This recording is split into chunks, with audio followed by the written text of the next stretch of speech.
Okay, earlier in the attic video, one thing I didn't mention is right over there. We got another spot too. Right in there. That framing detail. Right in there. Right there. It's called palm bracing. And code is silent about palm bracing. There's another palm brace right there. A lot of home inspectors get really upset about palm bracing. Oh no, you got palm bracing. But the code doesn't really talk about it. So, the code says you want a continuous load path. As long as I see a nice load path, it's not an issue. And then, some people get into building sciences, which I'm all about, especially if you know what you're talking about. And they say, well, what about uplift? Well, the rafters tide is all about the uplift.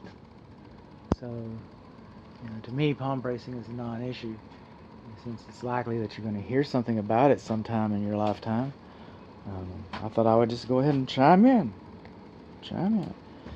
Another thing on a previous video on the exterior, this is the fresh air induction. This brings a little bit of fresh air into the air conditioning system, conditions it so that the house stays healthy. So this is what's known as your indoor air handler. And I got a tyrant on my YouTube channel who's going, furnace. Okay, yeah, the furnace is here. We got one. But this is the indoor air handler. If all you want is the fan to operate, you turn the fan on and this is the runs. Then if you want heat, the gas line right here, you turn it on, heat comes to this thing. The furnace kicks on because the furnace is there. Furnace kicks on with the fan and it blows heat around the house. Maybe you want air conditioning. You turn it on, turns the unit outside, the condensing unit on if the thermostat calls for cooling. Turns the condensing unit on, turns this fan on. You have these coils over here for your air conditioner. It blows it through there. It cools the air as it comes through. Removes the heat as it comes through. And that's what it does.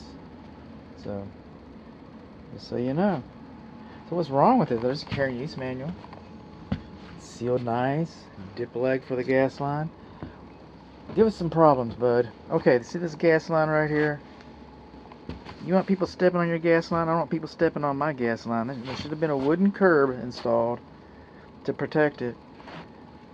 And painted red for the builder who didn't know how to do that. So, anyway, so now painted red to protect the gas line coming in. Also, coming in, we got a nice deep sediment trap. It's insulated.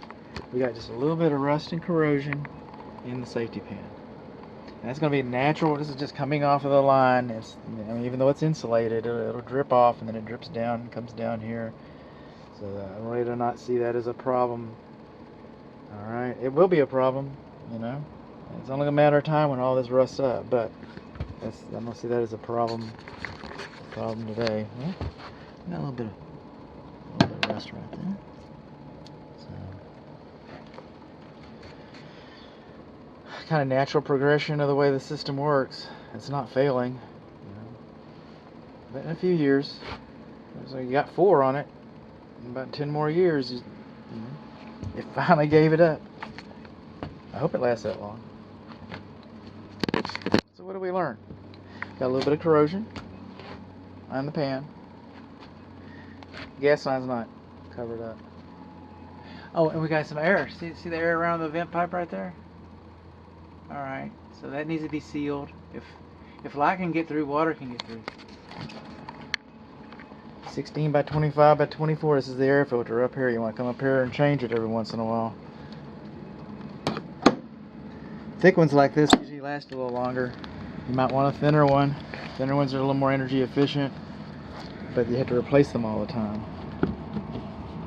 Thicker ones are a little more restrictive, but you don't have to replace them as often. It's like a suitcase buckle right there.